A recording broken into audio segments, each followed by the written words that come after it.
हमारे किसान मजदूर संघर्ष पार्टी जिन्होंने अपने मुद्दे उठाए किसान महंगाई को लेकर, जो जितने भी इस समय किसानों की हालिया स्थिति है उसको लेकर इन्होंने अपनी मांगों को रखा। और कई मांगे ऐसी भी हैं महंगाई को लेकर और किसानों के हित में। इन्होंने कहा कि किसी भी पार्टी ने अभी तक कोई भी मदद गरीब किसानों की नहीं की है। तो उसी को लेकर इन्होंने एक अनिश्चितकाल धरना आज यहाँ पर शुरुआत की है और इन्होंने कहा है कि जब तक हमारी मांगें पूरी नहीं होती तब तक ये धरना यूं ही हम आगे बढ़ाते रहेंगे।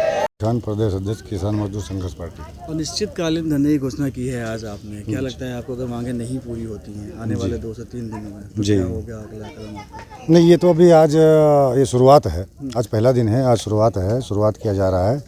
अब ये एक चेतावनी अभी सरकार को दी जा रही है। इसके पश्चात अगर जो मांगें नहीं मानी जा रही, नहीं पूरी हो रही है हमारी, तो हमारी पार्टी अनिश्चित काल भूख हड़ताल करेगी। इतिहास की बात करें तो 100 लोगों की सूची जारी कर चुके हैं आप। आगे भविष्य में क्या लगता है, किसी के साथ विलय करने की संभावना? जी अभी देखिए, मैं सूची जो मेरी जारी हुई है वो अभी और भी जारी होने वाली है। लगभग सभी सीटों पे हम लड़ाएंगे, हमारे प्रत्याशी उतरेंगे। विलय करने वाली अभी हमारी कोई से ऐसी बात नहीं हुई है कि किसी से भी विलय करना, किसी में गठबंधन में जाने के लिए अभी ऐसा कोई प्रोग्राम नहीं है। वो होगा तो मैं अगली बार जरूर आपको बताऊंगा। भविष्य में अगर मिलता है आपको किसी की तरफ से कोई पार्टी अगर आपको बुलाती है तो क्या कुछ संभावनाएं हैं? नहीं, संभावना जब ही बनेगी जब हम किसी कोई पार्टी से जब हमारा मेल खाएगा। अभी तो हम अकेले 80% खुद ही हैं किसान मजदूर, और किसान मजदूरों के लिए ही हम लड़ेंगे 2022 में। किसान मजदूरों की ही लड़ाई लड़ रहे हैं, तो ये अभी संभव नहीं है, लेकिन फिलहाल इसके लिए तो बाद में भी सोचा जाएगा। किसान मजदूर संघर्ष पार्टी राष्ट्रीय अध्यक्ष। अच्छा, ये आज जो ये आंदोलन चल रहा है जो आपने किया है यहाँ पर, किन मांगों को लेकर और किस वजह से किया यहाँ पर? देखिए, हमने जो 10 सूत्रीय मांग रखी है, जिसमें हमारा प्रथम मुद्दा होगा किसान आयोग का गठन,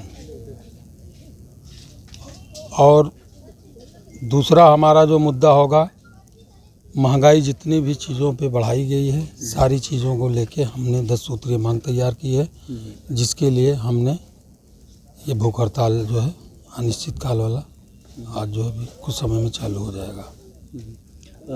देखिए, महंगाई की बात करें तो पहले और भी पार्टियां महंगाई को लेके जी एक चीज़ हमको दीजिए इसमें। जी देखिए, 70 सालों में तो सारी पार्टियां आई और आज तक किसी पार्टी ने किसानों और मजदूरों के बारे में कभी उचित न्याय नहीं किया। और भाई हम भी एक नॉर्मली परिवार से के लड़के हैं, किसान के लड़के हैं।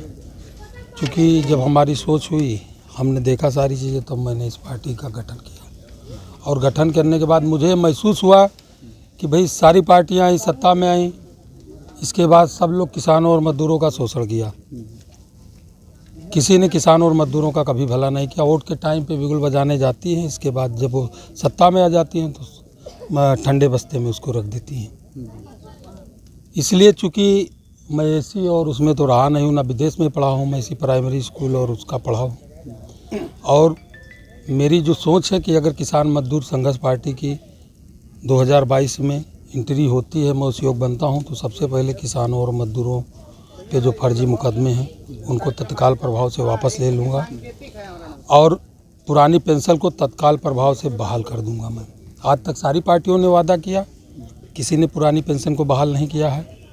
और अगर ऐसा मुझे मौका मिलता है, किसान भाई मजदूर भाई मुझे 2022 में मौका देते हैं, तो ज़रूर जो चीज़ें हैं 10 मांग लेके मैं राष्ट्रपति जी को देने जा रहा हूँ अभी, तो मैं वो सारी चीज़ों। 2022 के विधानसभा चुनाव में आपने तैयारी पूरी की हुई है? आप जी कितने सीटों पर आप अपने उम्मीदवार? हमारे 250 सीटों पे उम्मीदवार उतरेंगे। आपने सारे तैयार कर लिए? हाँ, 100 की मैंने सूची भी आउट कर दी है और अभी 150 50-50 करके 3 सूची और प्रोवाइड करूँगा।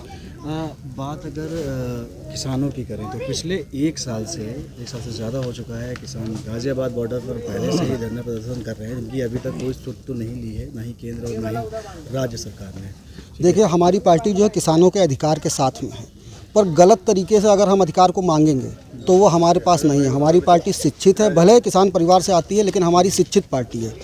अगर हम आपको बता दें तो उन्होंने रोड जाम कर रखा है, जगह जगह आम लोगों को दिक्कत होती है। हमारी पार्टी किसान मजदूर दोनों को लेकर चलती है। आम नागरिक, अगर हम अपनी बात करें पार्टी की हमारी क्षमता 80% आम जनमानस, किसान और मजदूर भाई, ये सब हमारी पार्टी में है।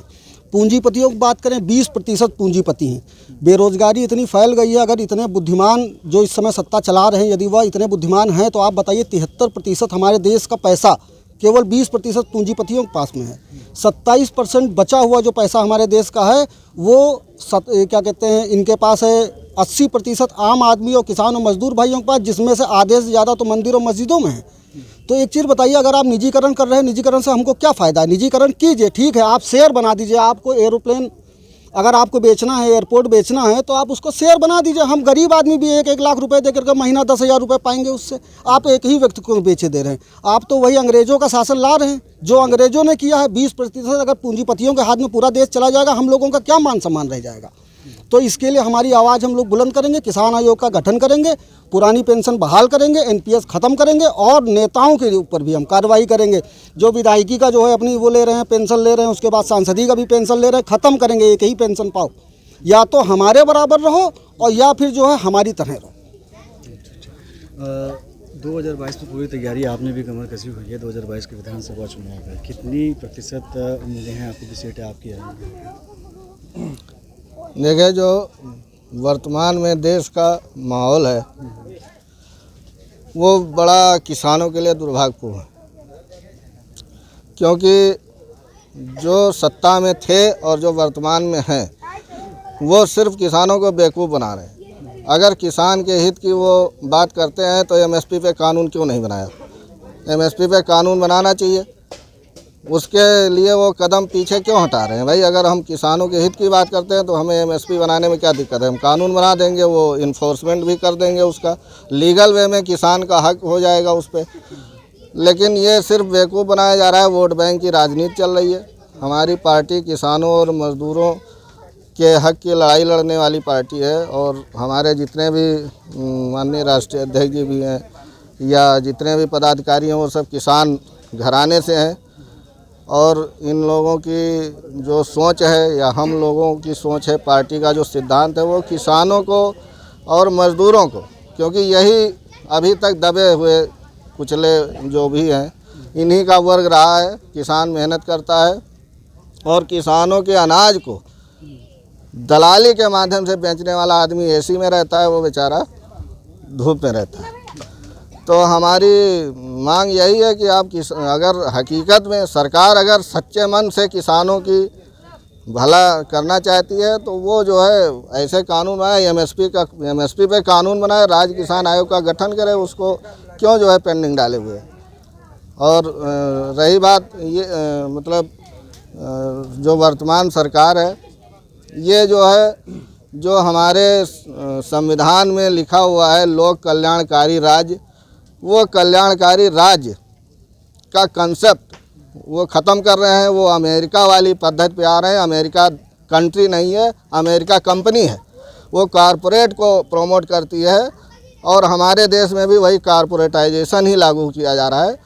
वो जो लोक कल्याणकारी वेलफेयर स्टेट की जो भावना है उसको धीरे धीरे समाप्त करने की ओर